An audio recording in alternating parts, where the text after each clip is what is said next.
Oi, meu nome é Margarete Borges e no Aprender em Minutos de hoje eu vou falar sobre os direitos fundamentais.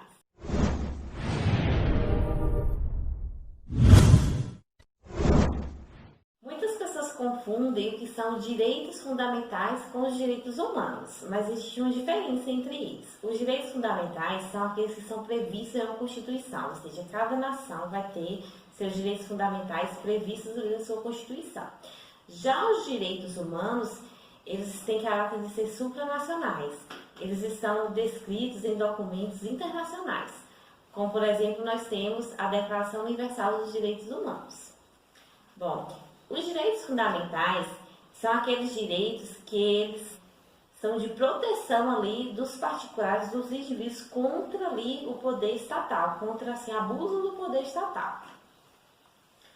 E esses direitos fundamentais, eles são classificados em direitos e deveres individuais e coletivos, que são previstos no artigo 5º da Constituição, em direitos sociais, que são previstos no artigo 6º até ao 11º, em direitos de nacionalidade, em direitos políticos e em direitos de partidos políticos.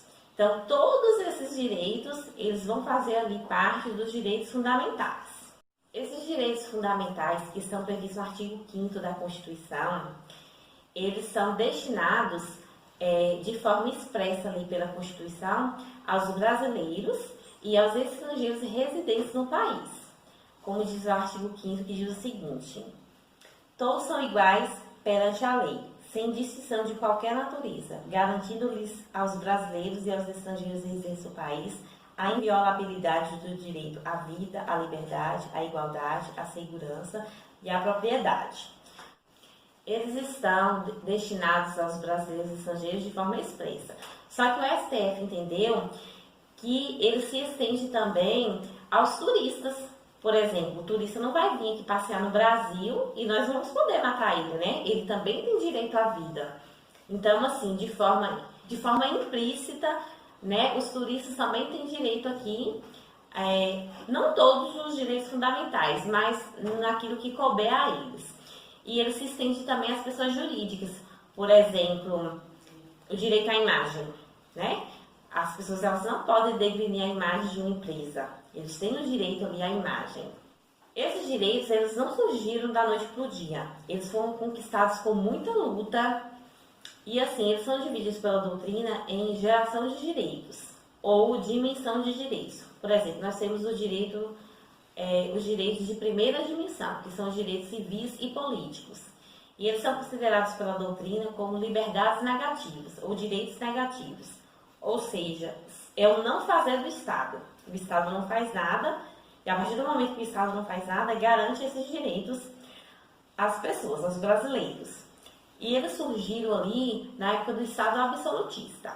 O Estado absolutista é aquele Estado em que o sistema ali de governo é a monarquia. Então, todas as funções do Estado estão concentradas nas mãos do rei ou da rainha, que tem ali a função de legislar, de julgar, de governar, né, de tomar decisões em nome do povo, as decisões políticas da nação. Então, assim, quando há muitos poderes concentrados em apenas uma mão, com certeza que vai haver ali abuso de poder, né, arbitrariedades. O que acontece? Na França, lá na época medieval, a rainha Antonieta, que não era rainha ainda da França, né, mas a partir do momento que ela casou com o rei Luís XVI, ela se tornou a rainha da França. Só que ela era uma mulher que gostava muito assim, de vestidos caros, festas, joias. E a França, naquele período, as classes sociais eram divididas em primeiro, segundo e terceiro estado. O primeiro estado era o clero, o segundo estado os nobres, e o terceiro estado, que era composto ali por camponeses, burgueses, né, a classe trabalhista, era a maior parte da população francesa, né? 97% ali das pessoas elas faziam parte do terceiro estado. Então, eles tinham que trabalhar arduamente para poder dar todos esses privilégios à rainha. Então, assim, a maior parte da população vivia em miséria total. Eles não tinham ali, às vezes, a liberdade de ter seu domicílio. O domicílio deles era violado, né? O rei vinha e confiscava ali os bens dele. Então, eles não tinham direito à propriedade. Eles não tinham direito ali à liberdade, a lazer. Enfim, então, chegou um momento que a população ela se revoltou tanto que mataram tanto o rei como a rainha Maria Antonieta. E o que aconteceu? Nessa época, essa sociedade, essa classe, eles começaram a reclamar, eles precisavam de direitos e garantias para que eles pudessem viver de forma digna. Foi quando a classe burguesa, né, eles exigiram uma participação ali, política na vida do Estado através ali do poder legislativo, né? Eles queriam ali infiltrar ali no poder legislativo para poder escrever uma constituição que concedesse ali direitos à população mais carente, né? Ao terceiro Estado. E nós sabemos que a Constituição francesa ela serve de modelo para todas as demais nações. Tanto é que na época aqui da Inconfidência Mineira, né, Tiradentes, ele se espelhou ali nas ideias iluministas ali da Revolução Francesa, né? Que eles tinham um lema ali de liberdade, igualdade e fraternidade. Então foi nesse cenário histórico que surgem os direitos de primeira dimensão. Logo depois vieram os direitos de segunda dimensão, que são os direitos sociais, econômicos e culturais. Esses direitos eles são tidos, né, como liberdades positivas. Na geração de primeira dimensão, eram direitos ali, liberdades negativas, era o não fazer do Estado. Já os direitos de segunda dimensão é o fazer do Estado. E eles surgem ali na época do Estado liberal. E o cenário ali daquela época eram as guerras mundiais e a Revolução Industrial, né? Houve ali um êxodo rural, né? Porque os trabalhadores rurais, eles queriam ali se ver livres ali daquele trabalho pesado do campo e eles começaram a migrar ali para a cidade grande, acreditando que os trabalhadores urbanos eles tinham melhores condições de trabalho. As jornadas de trabalho eram exaustivas, não é como é hoje, né? 8 horas por dia, 40 a 44 horas semanais. Não, eles trabalhavam ali 15 horas diárias. As mulheres tinham que trabalhar porque às vezes o marido tinha ido para a guerra e naquela época não tinha auxílio guerra. Então, assim, as pessoas viviam também de forma precária. E elas começaram a ficar revoltadas também. Então, começou a haver ali a Revolução Industrial. Então, o que o Estado percebeu? Que tinha ali que conceder ali direitos para essas pessoas para poder alcançar a igualdade material, né? Esses direitos têm um valor de igualdade material. O que é isso? É você conceder direitos para pessoas que estão em desigualdade, para que eles possam, né, alcançar ali a igualdade. Porque se não for o poder ali econômico, ele iria ficar concentrado em apenas um grupo de pessoas. Por exemplo, teve uma vez que eu fui na praça com minha irmã e nós não tínhamos dinheiro. Aí nós pedimos nosso pai. E aí ele foi, né, deu 20 reais para minha irmã e 20 reais para mim. Então, assim, ele tratou nós de forma iguais, né? Nós éramos filhos, então ele deu o mesmo valor para cada. Só que acontece, minha irmã não tem filhos e eu tenho. Então, quando a gente chegou na praça, as meninas queriam ir pro pula-pula, queriam lanchar, e acabou com meus 20 reais, ela foi embora rapidinho, e não sobrou dinheiro para mim. E minha irmã, que não tinha filhos, conseguiu usufruir de muitas coisas ali na praça, né? Porque ela não tinha filhos, não tinha outros gastos, só tinha gasto com ela. Então, o que o Estado entendeu? Que é preciso conceder mais, às vezes, benefícios para que essa classe que está lá embaixo, né, que está em desigualdade social, ela possa se igualar, né? Então, é o princípio ali da igualdade material. É o fazer do Estado. O Estado precisa agir. Nós temos também os direitos de terceira dimensão, que são direitos difusos. Eles não são direcionados ali para uma classe específica, como os direitos de primeira e segunda dimensão, né? Eles, visando ali o coletivo, são direitos que visam ali a coletividade.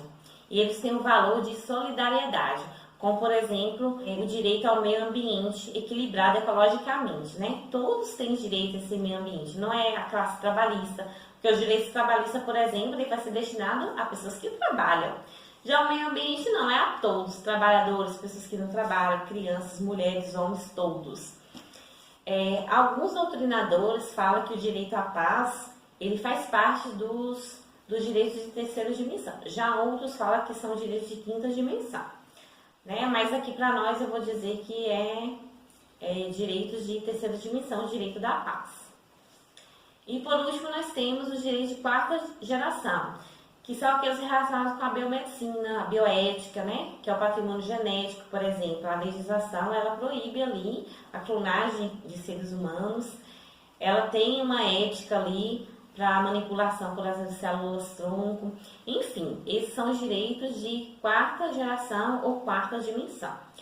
Existem alguns doutrinadores que eles incluem também os direitos de quinta dimensão, mas nós não vamos aprofundar porque isso quase não cai em prova. Agora eu vou falar um pouquinho sobre as características dos direitos fundamentais. Uma das primeiras características é da historicidade, né? Como eu falei anteriormente, são direitos que foram alcançados ali ao longo de um processo histórico. Por exemplo, hoje nós temos o direito do casamento homossexual, que há uns anos atrás isso não era possível. Não que antes não existia, né, homossexuais, mas a sociedade ela tinha um certo preconceito, uma discriminação. Só que depois, né, o STF, o Supremo Tribunal Federal, entendeu que para não haver ali discriminação, para que todos fossem ali iguais perante a lei, seria, né, permitido ali o casamento homossexual. Uma outra característica é a da universalidade, né? Os direitos fundamentais, eles são para todos, eles se destinam a todas as pessoas.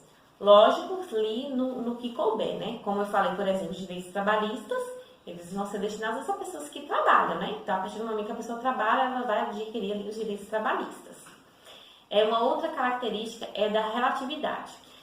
Os direitos fundamentais, eles não são absolutos. Eles admitem ali, perante a Constituição, serem tocados, né? Serem ali propostos de emendas constitucionais. Por exemplo, a Constituição prevê ali o direito à vida. Só que, quando a mulher ela engravida ali e ela corre o risco ali de morte, o Estado ele permite o aborto ali da criança. Não que a vida da criança não seja importante para o Estado, mas se colocar ali numa balança a vida da mãe e a vida do bebê, o Estado protege a vida da mulher e admite ali que venha ocorrer ali um aborto. Então a gente vê que existe uma relatividade ali nesses direitos, eles não são absolutos. E existe dentro dessa característica a teoria do limite dos limites. O que é isso? Existe a possibilidade de relativizar esse direito, só que não pode se relativizar ele de uma forma que se perca esse direito. Por exemplo, o direito à aposentadoria, né? A questão da idade. Antes, as mulheres rurais, elas tinham direito à aposentadoria aos 55 anos, se não me falha a memória, e os homens aos 60 anos. Só que, assim, houve uma reforma trabalhista, né? Mexeram ali, relativizaram os direitos e modificaram essas idades. Parece que foi para 60 e 65 anos para homens. 60 para mulheres e 65 anos para homens. Só que acontece, os legisladores, eles não poderiam, por exemplo, colocar que a idade mínima para se aposentar seria 100 anos. Por quê? Porque a expectativa de vida aqui no Brasil é de 75 anos. Então, né, se colocasse ali, vou apostar 100 anos, a maioria das pessoas não ia obter esse direito, eles iriam praticamente eliminar esse direito. Então, assim, pode sim mexer nesses direitos, relativizar eles, só que dentro do limite, de uma forma que não mexa ali no núcleo do direito. Uma outra característica é que eles fazem parte de um rol exemplificativo, ou seja, pode sim ser acrescentados outros direitos além dos que são previstos na Constituição, até porque esses direitos eles são garantidos ali, previstos em um processo histórico, né? Então eles admitem que haja outros direitos além do que estão previstos na nossa Constituição. Uma outra característica é a da irrenunciabilidade dos direitos. Ou seja, eu não posso renunciar a esses direitos que a Constituição me garante. Eu posso até deixar de exercer, mas eu não posso renunciá-los. Por exemplo, a Constituição me prevê que eu posso criar ali um partido político. mas particularmente eu não gosto de política e eu não exerço esse direito, né? Entre outros. Então, assim, esse princípio é que você pode deixar de exercer, só não pode renunciá-los. Uma outra característica é da inalienabilidade, parece coisa de alienígenas, mas não. Esse princípio, essa característica, aliás, ela me diz o seguinte, que eu não posso comercializar os meus direitos fundamentais, eu não posso vender eles, transferir para uma outra pessoa. Por exemplo, eu tenho um sonho, que para me realizar esse sonho eu precisaria ali entre 7 a uns 10 mil reais. Então, assim, eu não posso vender meu rim, ou os dois não, daí eu morreria. Eu não poderia vender meu rim para estar alcançando esse sonho. A Constituição ela não me permite isso. É um direito inalienável, né? Eu não posso transferir, eu não posso comercializar. Uma outra característica dos direitos fundamentais é de imprescritibilidade. Ele não se prescreve ali, não se esgota com o passar do tempo. Pelo contrário, você tem todos esses direitos até seu último suspiro de vida. Por exemplo, quando uma pessoa mata a outra, a família ali tem até 20 anos para estar fazendo com que o sujeito ativo ali do crime responda por esse crime. Quando se passa os 20 anos, a família não pode mais correr atrás, né? Prescreveu ali esse direito. Já os direitos fundamentais, não, eles são imprescritíveis. Uma outra característica é o do não retrocesso. Esses direitos que são previstos na Constituição, eles não podem ser tirados, né? Eu me lembro de uma vez que meu irmão me deu um cofrinho de barro, aí depois uma semana depois ele foi e tomou. Então, assim, perante a nossa Constituição, isso não é possível. A Constituição concedeu ele à população e não pode retirar esses direitos mais, né, da Constituição. Agora vamos ver uma questãozinha de concurso para ver como isso tem caído nas provas. Analise os itens abaixo sobre direitos e garantias fundamentais. 1. Os estrangeiros residentes no país estão protegidos pela inviolabilidade do direito à vida, à liberdade, à igualdade, à segurança e à propriedade. Corretíssimo, como vimos em aula, os estrangeiros que residem no país eles têm sim todos esses direitos. 2. Uma característica marcante dos direitos fundamentais é que eles são renunciáveis. É errado, como nós vimos em aula, os direitos fundamentais eles podem sim deixar de ser exercidos, mas eles não podem ser renunciados. 3. Os direitos políticos não são considerados direitos ou garantias fundamentais. É errado também, como nós vimos, os direitos políticos eles fazem sim parte dos direitos fundamentais. A análise dos itens pode-se afirmar corretamente que apenas o item 1 está correto? Não. E, assim, apenas o item 1 está correto. A alternativa letra A. A 2 e a 3, como nós vimos, está errado. Obrigada e até a próxima aula.